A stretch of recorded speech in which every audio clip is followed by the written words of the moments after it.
وقتی میخواستم یک برنامه دیگری پیشکش شما نمایم و ناگهان در صفحه اینترنتی به یک حکایه روبرو شدم. سرلوحه‌اش گرسو زد و دیگ جوشد چنین بود و این مرا وادار ساخت که آن را مطالعه نمایم. و در حقیقت این قصه خیلی ننگاور بود و این قصه واقعا از روزگار امروز ما است. میخواهم آن را برایتان پیشکش نمایم. جوانی در یکی از زیارتگاه اطراف شهر عملهای زیادی شرکی را دید و با مولای کلان آن مسجد کمی بحث کرد. او پرسید: حضرت، آیا باره به این مردم از نماز و دعای حاجت خبر داده اید تا امید از این قبر نکنند و خود در نماز و دعا از الله حاجت طلبند؟ چون این است اسلام، این است پیروی قرآن و سنت. اما آنچه که من میبینم این مکان شرک است. آیا این عملها در اولین مسلمان ها بود؟ آیا صحابگان کرام خود نزد قبر رسول اکرم صلی الله علیه و سلم برای حاجت و رفع مشکلی رفته اند؟ آن جوان چی سوال ندهد، آن مولای بالای قبر بی‌پروا از پیش خود با دروغ و بافته ها جواب می گفت: بله، صحابگان کرام این عمل را نکردند. آنها از الله خود در دعا می پرسیدند. اما فلان عزیزی خدا یک دو عصر پیش این را درست گفته است. اگر صحابگان و صاحب مذهبان فایده این عمل را می دانستند، البته می کردند. شاید منظور آن مولا پول و مال بیدرد و میانی از زیارتچی ها به دست می آوردهش بود. جوان خواست طبق سوره های قرآن و حدیث های نبوی با آن مولای سر قبر نشسته بحث کند، ولی او به غضب آمد و گفت: گوش کن ای سلفی، دیگه مسجد من نیا.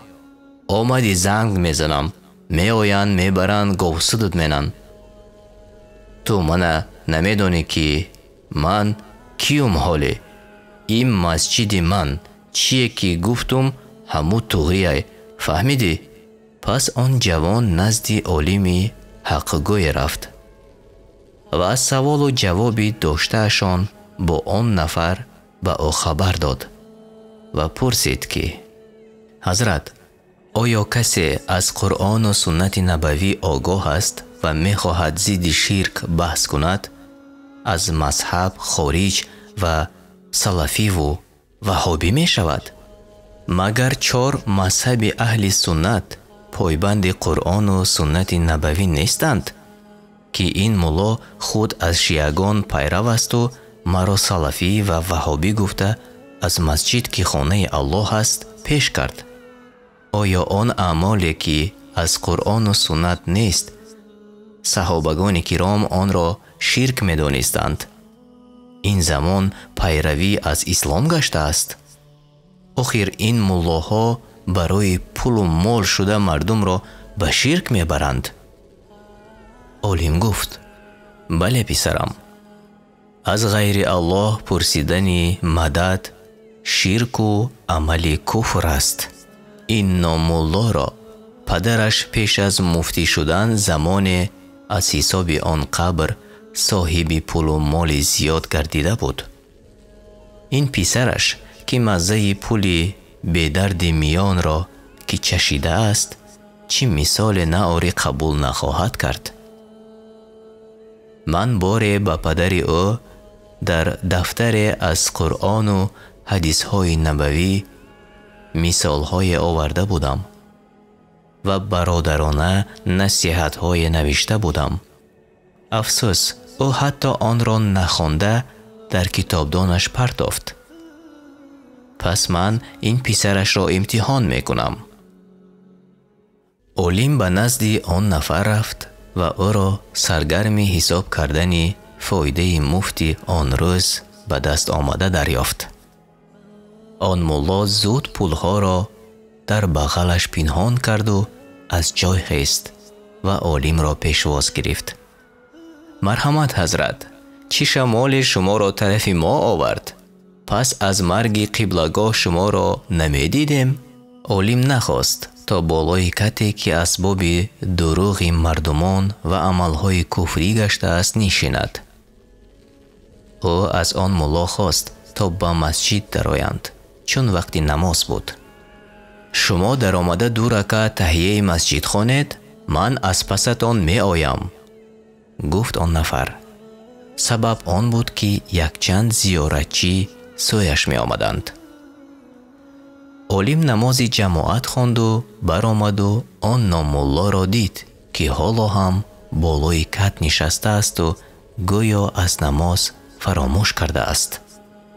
ман шогирдро гуфтам намози мардума хонда диҳаду худ дуо накарда зуд баромадам, чунки ин зиёратчиҳо одамони калонанду онҳоро мунтазир кардан хуб нест. дар асл ӯ аз болои кат ҷое нарафта буд. чун он зиёратчиҳо ҳама рафтанд, олим аз дасти он номулло гирифта лаби ҳавз бурд ва гуфт: сабаби омадани ман медонӣ чист? як муддате пеш аз марги қиблагоҳат ман як ҳадияи гаронқадре барои ӯву шумо фарзандонаш оварда будам. оё пас аз маргаш он ба кадоми шумо мерос монд? ман хабар надорам ҳазрат. чӣ тӯҳфае буд? пурсид он нафар, яъне мулло. ман намегӯям он чӣ буд, худат мебинӣ. он рӯз мардуми меҳмон зиёд буду қиблагоҳат ҳадияамро даруни токҳои китобҳояш гузошт. шояд шумо онро надидаед? ҷавоб гуфт олим. пас аз чанде он мулло мошинашро назди он кат оварду аз амбори рӯ ба рӯ буда ҳама он нону қанду матоъ ва як гӯсфанди зиёратчиҳо овардаро ба он бор кард. зиёратчиҳо ин ҳамаро барои ӯ ва танҳо ӯ оварда буданд. қисми камеро аз он ҳама ба дигар хизматгорони масҷид дод. сипас ба олим маслиҳат кард ки рафта он ҳадияро мефаҳмад дар куҷост, сипас занг мезанад. мулло дар хонааш тамоми китобдону токҳои хонаи падари марҳумро мекофт, аммо он чӣ гумонаш буд наёфт. чун дар дили ӯ ишқи пулу молу тилло буд, гумонаш ҳадия яке аз инҳост. аз бародарон ва хоҳарон низ пурсид, онҳо низ изҳори бехабарӣ намуданд. 2 рӯз пас чун наёфт, ба домулло занг зад ва илтимос кард ки агар тавонад ба хонааш биёяд. чун олим ҳозир шуд, мулло гуфт: ҳазрат, наёфтум. нагуфтӣ ки чӣ ҳадияи бебаҳо оварда буден? шумо ақида доред ки мурдагон мешунаванд ва сухан мегӯянд, ҳамин тавр не? пурсид олим. пас аз раҳмати қиблагоҳи худ напурсидӣ аз ҳадияи ман? пурсид олим. вақти сари хоки қиблагоҳ рафтан ман надоштам ҳазрат. мерафтам, албатта мепурсидам. ӯ ҷавоб медод: медонӣ ки дар боло хок шудагияи қиблагоҳ. худатон як бубинед ку дар куҷо монд қиблагоҳ ҳадията? пурсид мулло, яъне манзураш худи шумо бубинед ки ҳадияи шумо кардаро падари ман куҷо монда бошад. олим аз зери китобҳо дафтари овардаашро ки чангу ғубори зиёд гирифта буд, зуд ёфту ба он нафар дод ва гуфт: пулу тилло кофтагисти ҳазрат? лекин ин навиштаҳо аз ҳама пулу мол гаронқадртаранд. инро такрор ба такрор бихон, чун асбоби наҷот дар ин суханони Аллоҳу расулаш саллаллоҳу алайҳи ва саллам аст. ин хабар аз тавҳид аст. мулло нороҳат шуд, аммо маҷбур дафтарро варақ заду каме хонд. сипас гуфт: ман ияра медонам ҳазрат. ҳамира ҳадия мегӯӣ? наход ман қатъи раҳмати қиблагоҳ ҳамиёра надонем. каме асабӣ шуда гуфт мулло: не, шумо ин ояҳову ҳадисҳоро намедонед, чун медонистед дигар мардумро ба ширку куфр даъват намекардед. аз аввалаш бихон ки Аллоҳи муттаол дар каломаш мо бандагонро чӣ хабар медиҳад? ҳар оина ту наметавонӣ мурдагонро шунаво созӣ. сураи Намл ояти 80. яъне ҳар он чи мо зиндагон мегӯем дигар мурдагон намешунаванд, чун ҳама амалҳои онҳо баста шуд. аммо шумо зидди ин ояҳо дурӯғе бофтаед ки гӯё ҳар ки ҳоҷату мушкиле дорад, ин мурдагони солеҳро гӯяд, онҳо ба Аллоҳ мерасонанд.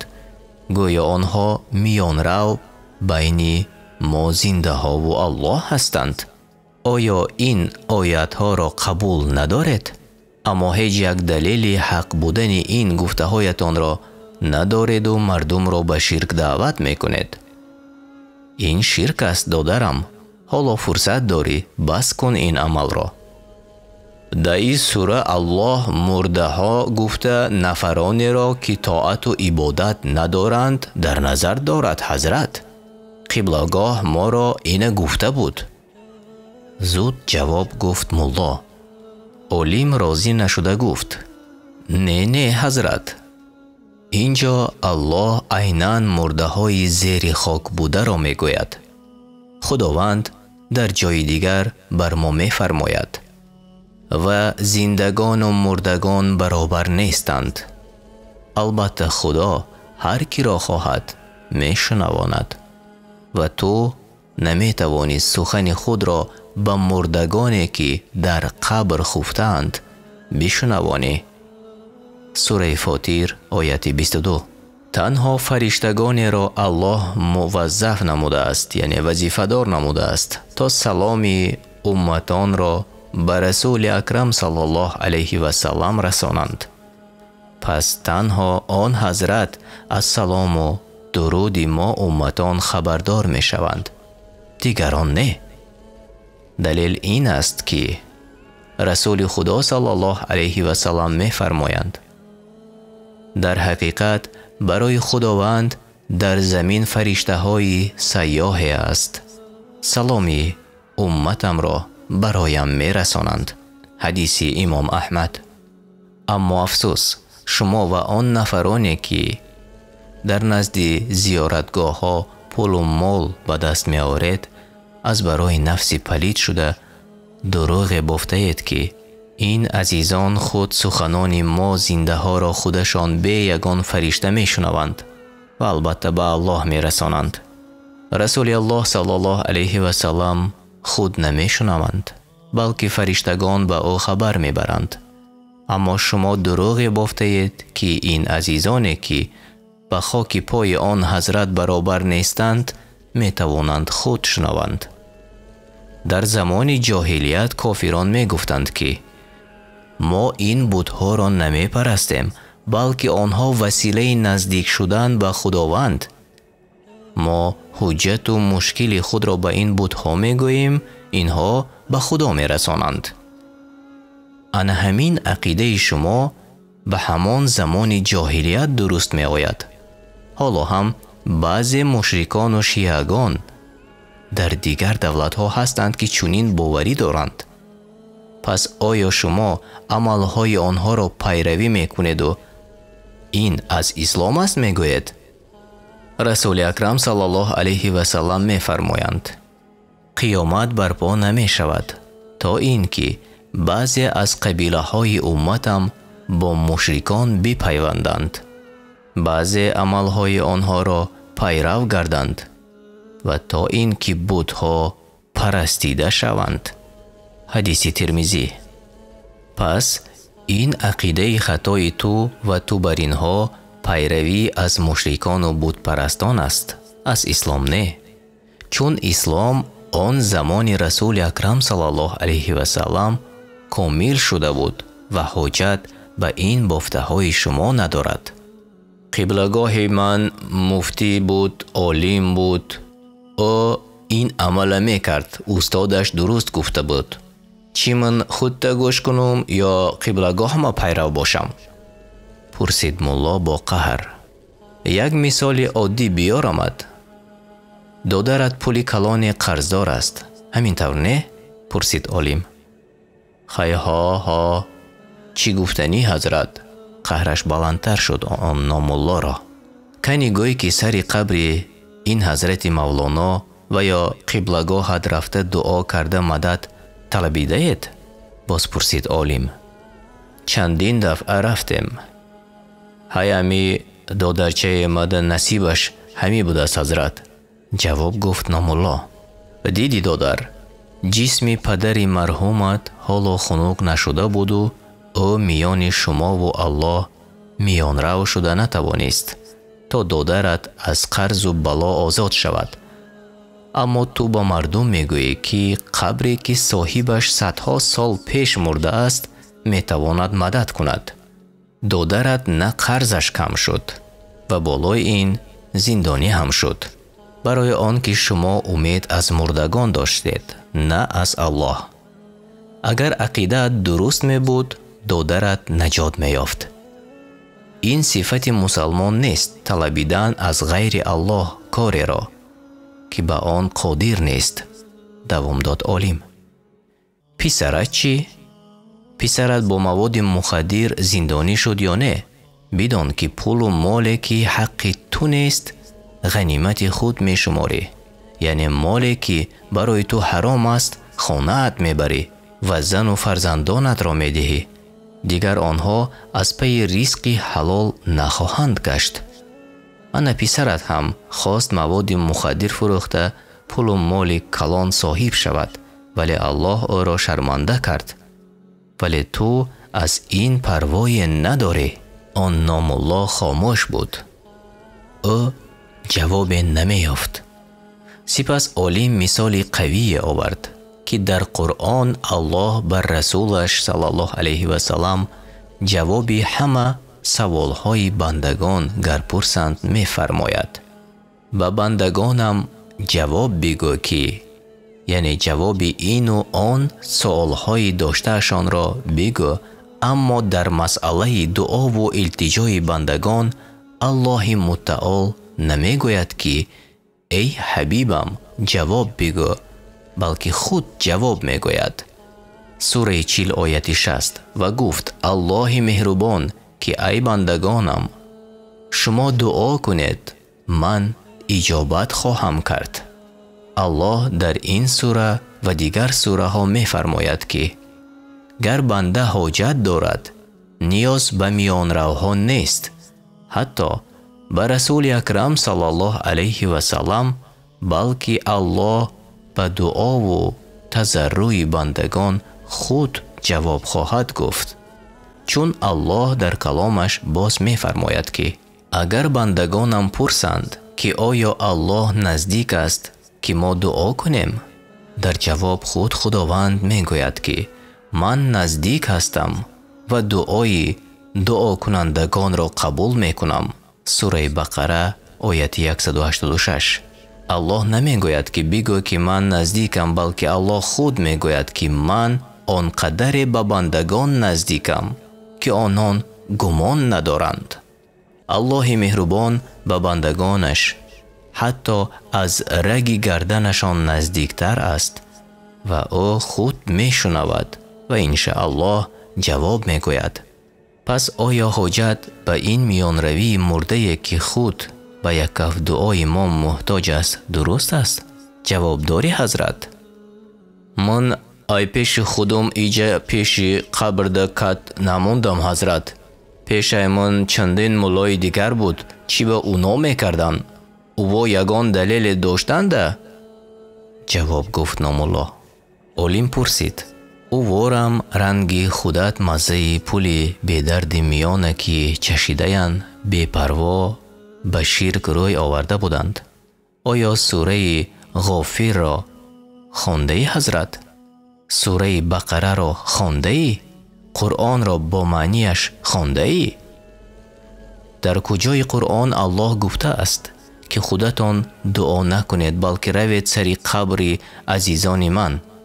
یک مثال از قرآن یا حدیث های نبوی بیار. یک تا زیاد نه. آن نامالله خاموش به فکر رفت. او جواب نمیافت و سکوت را اختیار کرد. پس عالم دوام داد. سالها کابی نمیابی. چونین آیه و یا چونین حدیث، بلکه الله گفته است هر کی حاجت دارد دعا و تضرع نماید به سوی او، یعنی به سوی الله. آن نامالله به فکر رفت و این مرتبه سخت خشمگین شد و گفت حضرت من خود تا عالم گمون میکردم، نیکم خودت به فکرم سلفی یا وحابی شده چی؟ نخواد همو حضرت دامالله چینی تو ندونه. او میگه درست ای کو ای حضرت های درون قبر بودگی بزرگان، الله ایا را وسیله مینه و دعای مردم قبول مینه. همان دامالله هم از عقل خود میگوید و یا از کدام قبر امیدی پول و مال دارد. زنگ زده کنی حاضر از او پرس که آیا دلیل از قرآن و حدیث های نبوی دارد؟ و ایلا در قرآن که این شرک گفته شده باشد رسول اکرم صلی الله علیه و سلم شرک گوید، دیگر که حقوق دارد درست گوید. مگر نفرانی که سخن الله و رسولش را قبول ندارند؟ میگویی که سلفی و یا وحابی شده ای، اما آیا صاحب مذهبی ما امام اعظم وحابی بود؟ آن زمانها وحابی نبود کو؟ آیا او این عمل را درست است گفته است؟ آیا او نزد قبر کدام عزیز خدا مثل تو کت گذاشته رزق و روزی جمع کرده است؟ دلیل که نداری ما برای تو سلفی و وحابی میشویم. از الله نمیترسی؟ از همان ده ها هزار سامانیه که در زیارتگاه هر روز جمع می شود می بینم که خانه با دبدبه ساختی، ماشین نو خریدی. آیا زیارتچی ها به تو می گفتند که این پول و مال و متاع را ما به شما آوردیم؟ اگر نگفته باشند آیا خیانت نمی شود؟ این کاری تو از برای نفس پلیدت که دیگر سیر نمی شود میگویی که مردم البته پول و مال و متاع بیارند حاجتشان برآورده می گردد. چون آوردند به خود میگیری.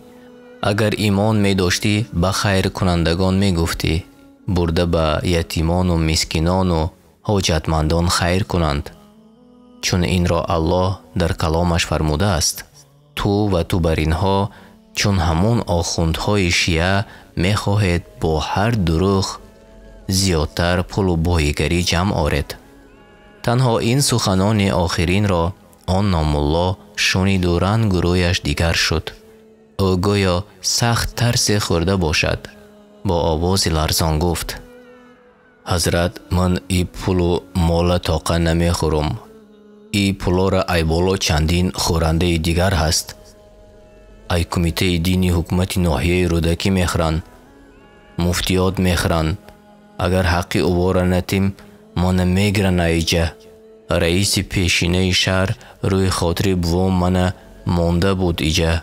حاضر که او نیست یک چند نفر تای چشم کدیان. وظیفه من فهمیدی؟ بیا یک مصلحت. هر ماه من خودت یک مقدار سوم خوراک ها و متاع و یگان گاو و گوسفند میتم تا تو خب کو. به اینم بعضی مردم از توحید با خبر شدیند و خودشون در نماز و دعا از الله حاجت میطلبند و دیگر پیش ما دعاگیری نمیان. من او آمدن گیرن حقی تو را میشه. قبول داری حضرت؟ پول و مال و گوسفندت از سرت ماند. تو از الله بیترس و مردم را به شرک تشویق نکن. این وظیفت روزی از سرت میمانه و این دنیا را ترک میکنی. پس نزد الله چی جواب خواهی گفت؟ وظیفه مولا و امامان این میراثبری رسول اکرم صلی الله علیه و سلم باید باشد، اما تو بر اینها امروز ملا و مسلمان ها را شرمنده کرده ایستادید. گور سوزد و دیگ جوشد. شعار به خود کرده اید امروز، اما روزی در پیشگاه الهی شرمنده و رسیا خواهد شد. به مردم حقیقت را از قرآن و سنت بگو و بافته خود و کیم کدام نامولای دیگر را به اسلام نچسبان. این را گفته عالم از خانه آن نامولای دروغگو بیرون شد. از آن روز پس نامولا در معرکه ها تنها و تنها غیبت و سیاه‌کنی آن عالم را میکرد. اما این سبب شد و بعضی مریدهایش از او روی گردانیدند. حتی یک نفری که یک مدت راننده او بود از او روی گردانید. او نزد عالم در معرکه بخشش پرسید و گفت که حضرت، او پیر ما یک بنگی ای. هر روز بنگ و چرس و چقیده نزنه نمیشه. یک دو سه نفر شده امتحانش کنید. علم ندارد، چون که زمانای پدرش ده قطعی بنگیا و خولیگنا میگشت و پروایی از علم اسلامی نداشت. روی خاطر پدرش مولای آن مسجد و مفتی ناحیه‌اش ماندن و بدنام کننده ملاها شد. چیکار کنیم که این زمانه منبر رسول الله صلی الله علیه و سلم به همین خیل آدمان رسیده. اینا تیارند از برای نفس پلید خود ایمانشان را فروشند. جواب گفت عالم: او پیری من میدانی که حج نرفتنش سببش چیست؟ او میترسه که اگر حج روه یگان ملا را جاشت موقتا میمانه و او فایده کلانی از زیارتچیا را میبینه. پس شاید اون نفر دیگر از این مسجد نروه، بلکه پیری من دیگر مسجد روان کنن. اگر دیگر مسجد روانش کنه، او دیگر ملاگی را میپرتویه، پاره میته تا او را حج روان نکنه. حتی دادر و پسرش ده باوری نداره. دادرش بار یک نصیحتش کرد، او را از مسجد پیش کرد و گفت که مسجد من نیا دیگه. این مسجد من ای گفته قطعی چندین نمازخانم دست به گریبان شده گی. فقط خودش کسه های گرد قبرا را میکشایه و پولا را کسش ده میزنه. همون روزای جمعه سومی که جمعه خانه میپرتوین مجبوره ده فایده گذرانه، چون که او مبلغ اعلان میکنه که فلان قدر سوم جمع شد، چون که دیگر مسجدها این قدر فایده کلان نداره. یک چند ماه پیش یک هفته ده یا یک چهارشنبه ده از زیارتچی ها 64,000 سامانی فایده شده بود. ایش من خودم دیدم، چون که او پولا را من داد تا مساله ساختمانی خریده خانه اش برم. دیگر هفته هاش نمیگه. اما یک روز یک اتوبوس مسلمانان هندوستان آمدن. پس از رفتنشان مولا سر و سماوار در من گفت می رویم. در راه یک بنچه دلار برآوردن و حساب کرد و در کیسه‌اش زد. آن روز از خرسندی را در کرتش نمی گنجید. معلوم بود که زیارتچی های هندو باور کرده او پولا را برای آبادی مسجد داده بودند، اما مولا خانه‌اش تعمیر سر کرد. بعضی زیارتچی ها میآیند میخواهند یگان گوشه مسجد تعمیر یا عینوسازی کنند. ای پیرم پولی او را در کیسه‌اش میکنه و کسی در نمیگه. اینش هم چندین مراتبه من دیدم. یک روز زیارتچی یک گاوی کلانی آورد. مولا اول خواست گاو خانه‌اش بره. یک نمازخوان محلگی ای کارش دید و گفت: مولا شرم نمیداری؟ همین محله ده خیلی صغیره و مسکین هست. اگر از الله ترسی گاو کشته با اونا تقسیم کن. مولا خشمگین شد و گاو گردانیده به مسجد فرمود درآرند. اما من زود روان کرد رفته یک خدمتگاری که گاو و مال میکشت بیارم. چون او آمد گاو را کشته در ماشین من و یک خیشش بار کرده به خانه اش برد. کسی اگر سبب تعمیر نکردن گرد و اطراف مسجد پرسه، کسی اگر در یگان مسئله قطعیش بحث کنه، او را در وهابی یا سلفی گفته یا از مسجد پیش میکنه و یا زنگ میزنه ملیسه ها اومده میبرنش. در آخر گفت آن نفر. عالم با اندوه زیاد گفت که این ملا و پیشواهای بی علم و بی ایمان و از پیش خود هر گونه فتوا میدادگی طبق حدیث های مبارک رسول اکرم صلی الله علیه و سلم نشانه های آمدن قیامت خواهند بود. رسول اکرم صلی الله علیه و سلم در حدیث های مبارک خود اوید به نشانه های قیامت از پیشوا و ملا و مفتی های گمراه کننده و بی علم خبر داده فرمودند زمانی می آید که خواندن و گرفتن علم برای مقصدهای دنیوی حاصل می شود. روایت ترمذی رقم 2211. زمانی می آید که مردم پیدا شوند به نام دین دروغ ها گویند تا مردم گمراه شوند. مسلم رقم 1822. زمانی می آید که مسجدها زیاد و با نقش و نگار می شود اما در داخلش نمازخوان کم است.